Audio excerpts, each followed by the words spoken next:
오늘은 믿음으로 말미암아라는 제목으로 우리 하나님 말씀 함께 나누도록 하겠습니다. 성도는 이 땅에서 살아갈 때 모든 것을 믿음으로 이뤄가는 사람들입니다. 그래서 하나님은 우리가 믿음을 강하게 가지기 위해서 모든 상황들을 하나님의 뜻 안에서 섭리하시고 허락하시는 분이십니다. 그래서 하나님이 우리가 세상을 이길 수 있는 강력한 무기를 주신 것이 믿음이죠. 그래서 성경은 세상을 이기는 이김은 이것이니 곧 너희의 믿음이니라 이렇게 기록을 하고 있습니다. 그래서 믿음이란 건 하늘의 아버지의 것을 받아서 전달하는 능력이고 또 그것을 사용하는 능력입니다. 그래서 우리가 문제가 생기고 고달픈 이유는 뭘 받지 않아서가 아니고 받은 것을 빼앗기기 때문에 우리가 항상 문제가 되는 거예요. 어제 우리가 하나님의 은혜에 대해서 먼저 나눴는데, 은혜는 시간이나 공간이나 환경이나 자원에 달려있는 것이 아니라 하나님이 우리와 함께 하시는 그 자체가 은혜라 하는 것을 우리가 확인을 했습니다. 그래서 기쁘고 즐겁고 내 생각에 유익한 것, 그것도 뭐 은혜가 되겠지만 그렇다고 아프고 힘들고 어려운 시간들은 은혜가 아니냐? 그렇지 않다는 거예요. 그 시간들에 하나님의 함께 계심이, 그 임재가 더 선명해진다면 그 아프고 힘들고 어려운 시간들이 오히려 우리에게 더 큰 은혜고 그것을 통해서 우리가 더 성숙할 수 있게 된다는 겁니다. 이 은혜 중에서 우리가 받은 가장 큰 은혜는 구원의 은혜입니다. 믿음의 결국은 구원이고 구원받지 못하면 다 소용이 없는 것이기 때문에 구원받은 은혜가 가장 큰 은혜죠. 그래서 오늘 읽은 8절 보시면 너희는 그 은혜에 대하여 믿음으로 말미암아 구원을 받았다 이렇게 기록을 했습니다.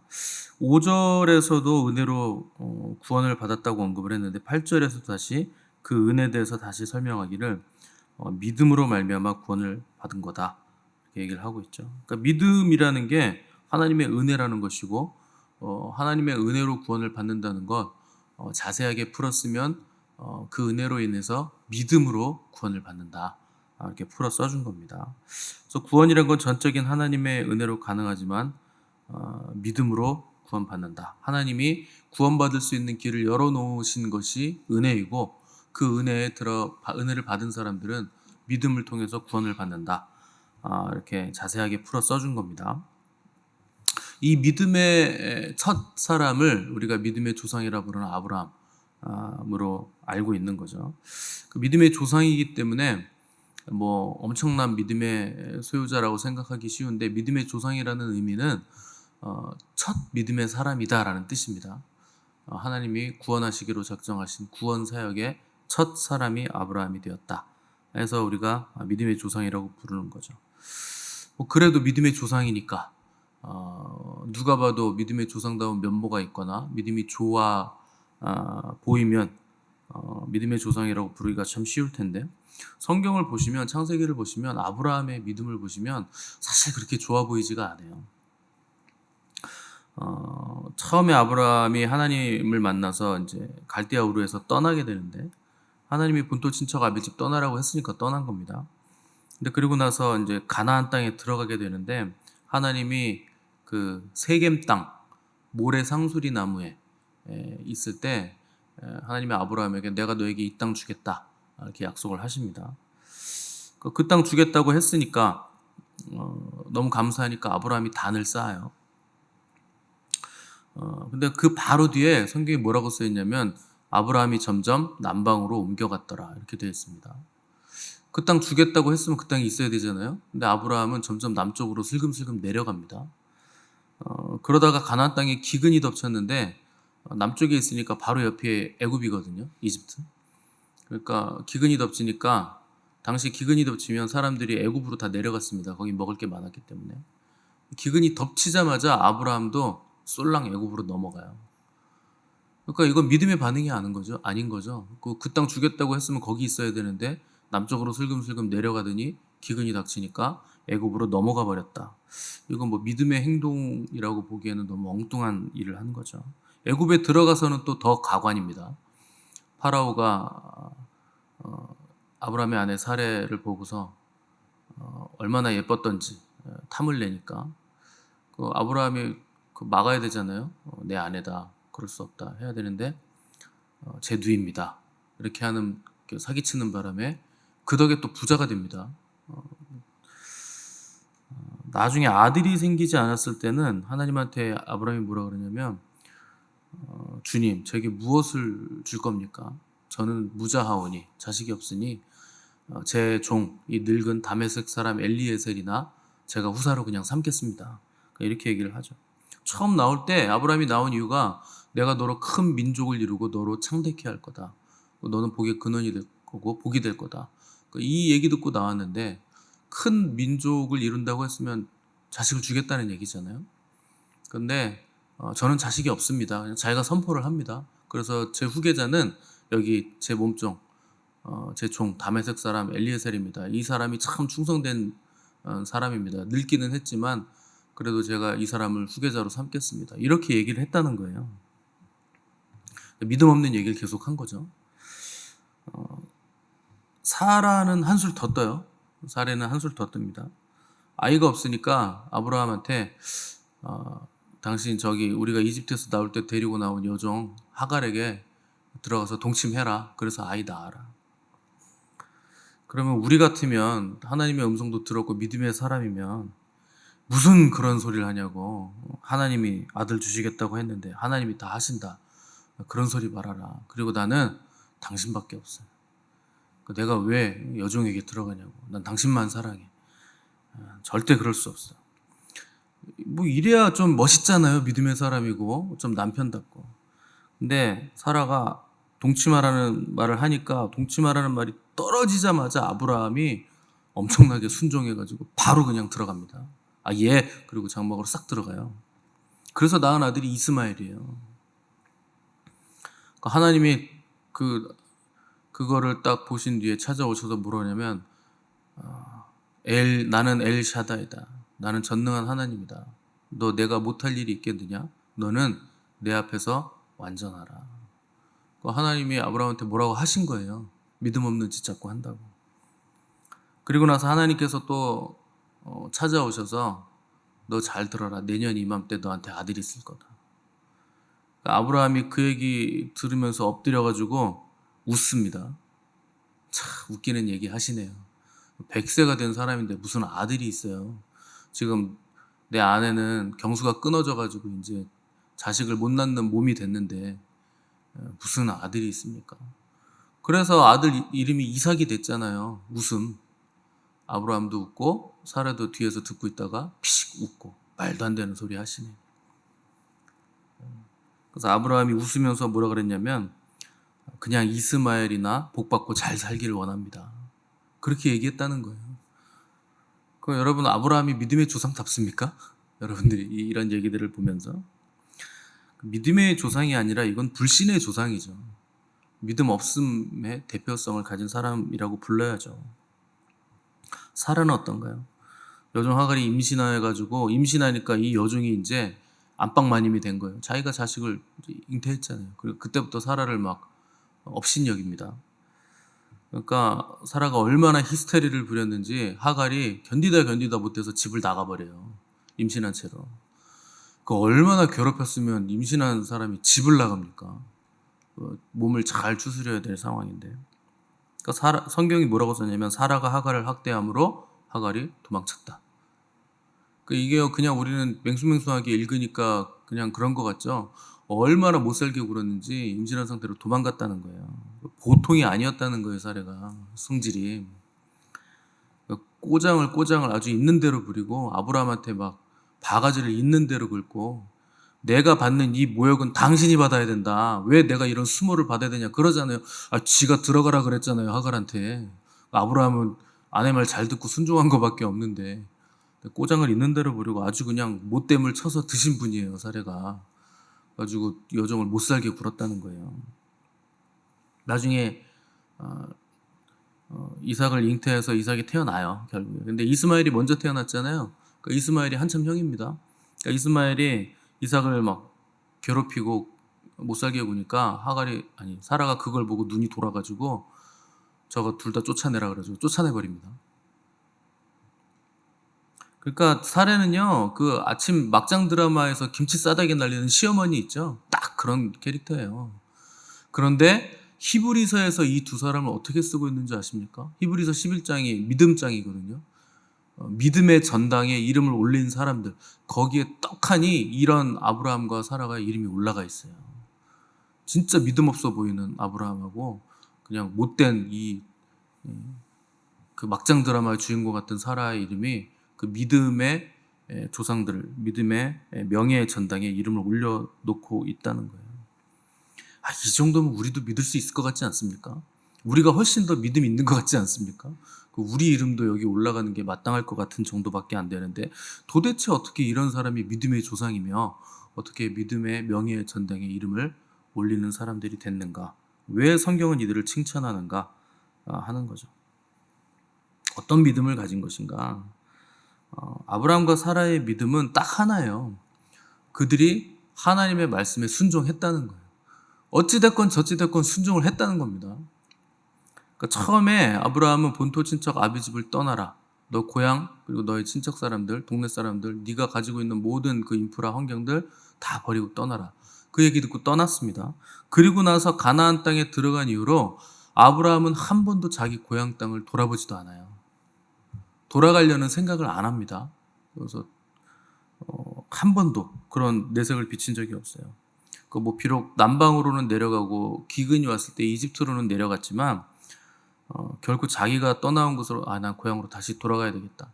힘들어서 이거 못하겠다. 자식 준다더니 뭐 주지도 않고 많은 민족을 백성을 이루기는커녕 한 사람도 없는데 나 속았다. 이러고 고향으로 다시 손 털면서 돌아갈 일을 안 했다는 거예요. 아브라함이.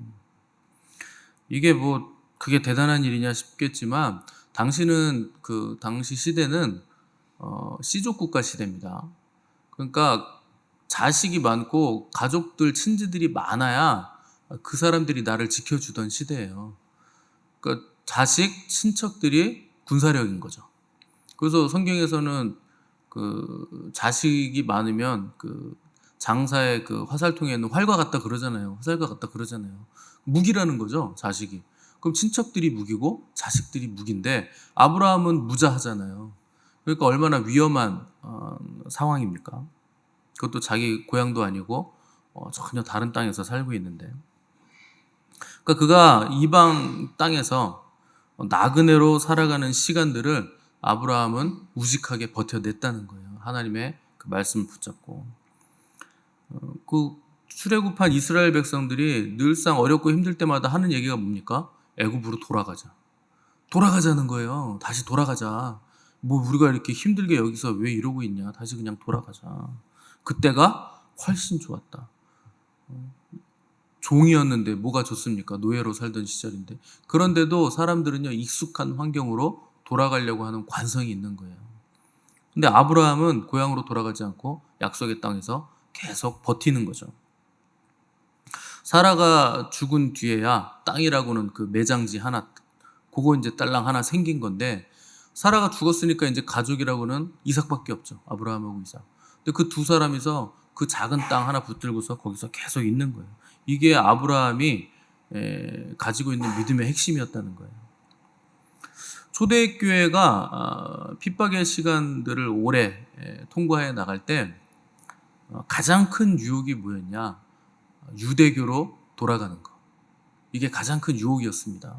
그 핍박과 환난 앞에서 나 유대교로 다시 돌아가겠다 이 한마디만 하면 굉장히 편안하게 살 수 있었다는 거예요. 근데 그걸 돌아가지 않았다는 거죠. 그래서 돌아가려고 하는 그 마음이 우리 믿음에 있어서 가장 큰 유혹이 된다는 겁니다. 그래서 핍박의 자리에서 버티고 서서 예수 그리스도를 향한 믿음을 입으로 시인하는 거. 그래서 성경에서 입으로 시인하여 구원에 이른다는 게 네, 저 믿어요. 아멘. 이렇게 한다고 구원받는 게 아니고 초대교회에서 핍박과 환난이라는 배경에 있어서 그 배경 안에서 나는 예수 그리스도를 믿습니다라고 얘기하는 건 나는 죽어도 좋다고 얘기하는 것과 같은 거예요. 그러니까 입으로 시인할 만큼 너 죽는데도 믿을 거야? 그 앞에서도 입으로 나는 예수님을 믿습니다라고 시인할 만한 믿음이 있으면 구원을 받는다. 그렇게 얘기를 하는 겁니다. 그래서 그게 금보다 귀한 믿음의 반응이 뭐냐? 다시 옛날로 돌아가지 않는 거. 그게 믿음의 반응이었다는 거예요. 그래서 우리는 믿음이라는 게 우리에게 달려있다고 생각하지만 믿음마저도 주님이 주십니다. 주님이 주셔야 믿음을 가질 수 있어요. 그래서 오늘 본문에서 이것이 너희에게서 난 것이 아니오 하나님의 선물이다, 정확하게 기록을 하고 있는 거예요. 은혜도 믿음도 다 하나님의 선물이다. 그래서 주님이 주시지 않으면 소유할 수 없는 거예요. 믿음의 상대는 변하지 않는 것이어야 합니다. 근데 우리는 믿음이 내 거라고 착각해요. 그러니까 내가 상태가 안 좋아지면 금방 다운되죠. 상태가 좋으면 확 막 웃다가 또 즐거웠고 기뻐하다가 아멘 막 이러다가 또 내가 상태가 안 좋아지면 나는 왜 이럴까. 믿음이 아닙니다. 그건 자기예요. 자아예요. 그건 내 믿음의 기반을 나에게 두고 있는 거예요. 그런 건 믿음이라고 부를 수 없는 거예요. 믿음의 상대는, 믿음의 기반은 변하지 않는 것에 있어야 됩니다.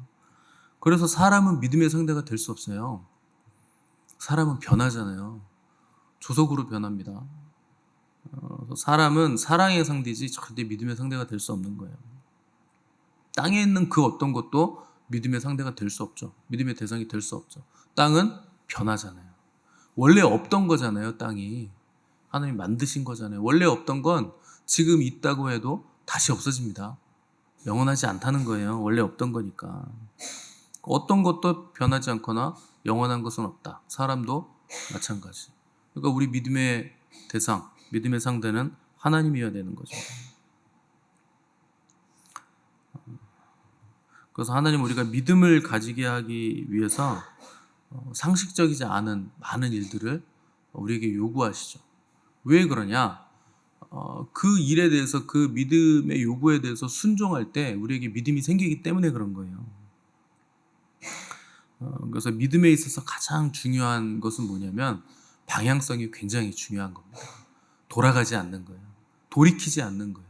우리가 믿기로 결단하고 선택했으면 그 방향성에서 뒤돌아서지 않는 거죠. 그래서 어떤 일이 있어도 감사하고, 어떤 일이 뭐 비가 오나 눈이 오나 하나님 앞에 머무는 사람들, 그런 사람들이 그 믿음을 선물로 받는 겁니다. 그런 사람들에게 주님께서 믿음 위에 믿음을 더하신다는 거예요. 근데 우리는 믿음이라고 할 때 천성적으로 굉장히 드라마틱한 걸 받고 자극적인 이벤트 같은 걸 통해서 뭘 받으려고 하죠. 근데 하나님은 그렇게 믿음을 주지 않으세요. 믿음을 주실 때 시간을 통해서 천천히 우리에게 주십니다. 드라마틱하게 갑자기 막 바뀌는 게 아니에요. 그래서 보이지 않고 들리지 않는 것 같아도 우리 안에서 믿음의 역사들이 지금도 일어나고 있다는 거죠. 여러분, 꾸준히 새벽 예배 나오시는 분들은 그 일이 지금 우리 안에서 일어나고 있는 걸 믿으셔야 됩니다. 그래서 1년 지나고 5년 지나고 10년 지나 보세요. 그럼 결국 바뀌어요. 저도 그 청년 때 언제 믿음이 좋아지나, 내가 언제 하나님 진짜 목숨 다해서 사랑할 수 있게 되나, 항상 이게 고민이었습니다. 근데 바뀌어요. 시간이 지나면 돼요. 하나님이 그 시간을 통해서, 시간을 우리가 허비하는 게 아니고 어떤 일을 하게 하나님이 역사를 하신다는 거예요. 우리가 우리의 방향성을 하나님께 고정해 놓고만 있으면 하나님은 시간을 통해서 어떤 일을 하십니다.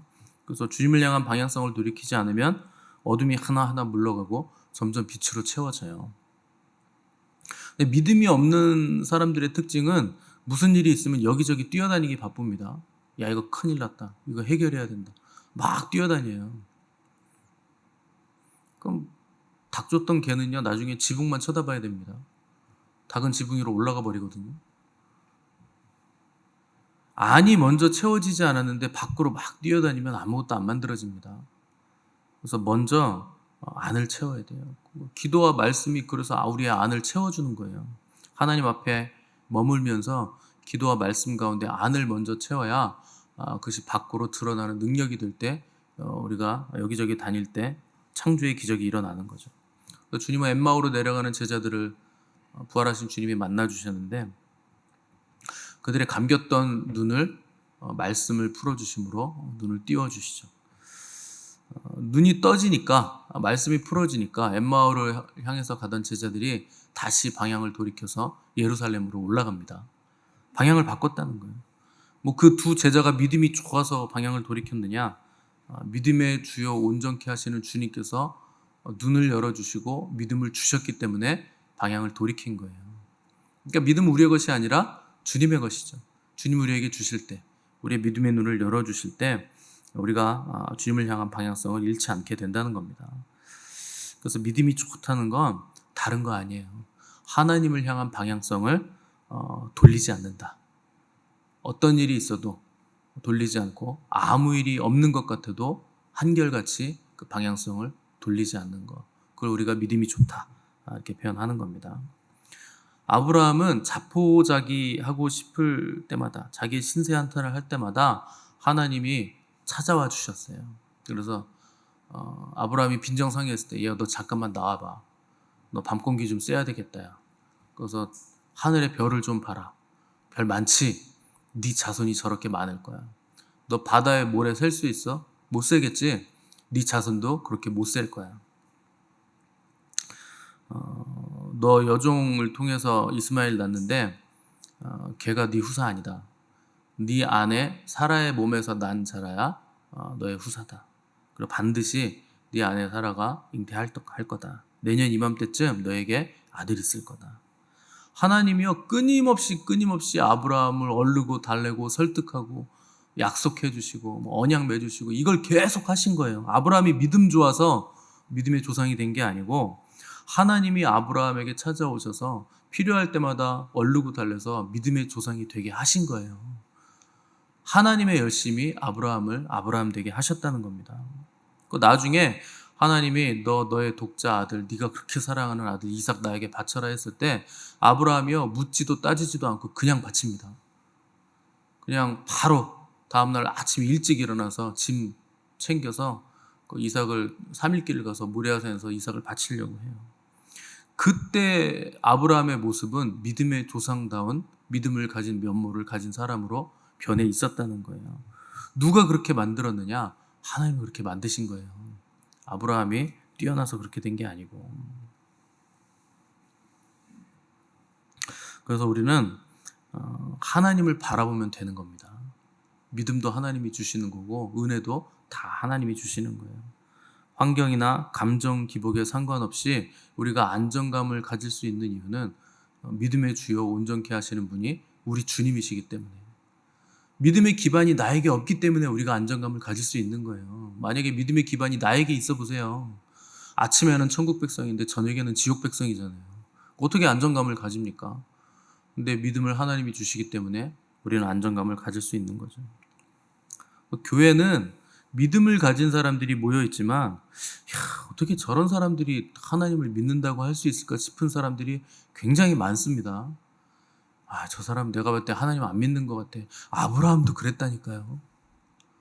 살아보세요, 살아. 막장 드라마도 이런 막장 드라마가 없잖아요. 그런데 하나님이 믿음을 크게 주신 거예요. 믿음의 전당에 이름을 올려주신 거예요. 그러니까 믿음을 가진 사람들인데 서로 꼴보기 싫죠. 진짜 저 사람은 교회 다니면 안 되는 사람인데. 서로가 서로한테 그러는 거예요. 근데 하나님은 우리가 꼴보기 싫은 그 사람을 믿음의 전당, 그 명예의 전당에 이름을 올려주시는 거예요. 믿음이 좋은 사람이다. 믿음의 사람이다. 여러분, 꼴보기 싫을 때 우리가 가장 쉽게 할 수 있는 방법이 뭡니까? 교회를 등지고 교회를 떠나는 거죠. 가장 쉬워요. 그러면 교회 안 나오면 돼요. 얼마나 쉽습니까? 그러면 그 사람은 믿음이 좋아질까요? 꼴보기 싫은 사람 안 보니까 너무 평화롭고 막 믿음이 좋아지겠습니까? 결코 그렇지 않다는 거예요. 그렇게 해서 믿음 좋아지는 거 아니에요. 방향을 바꿨는데 어떻게 믿음이 좋아집니까? 방향을 안 바꿔야 한결 같아야 믿음이 좋아지는 거지. 그래서 미우나 고우나 하나님이 우리에게 주신 우리의 공동체가 교회입니다.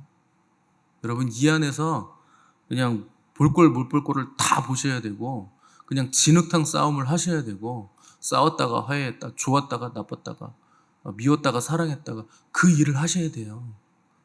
그래야 믿음이 생깁니다.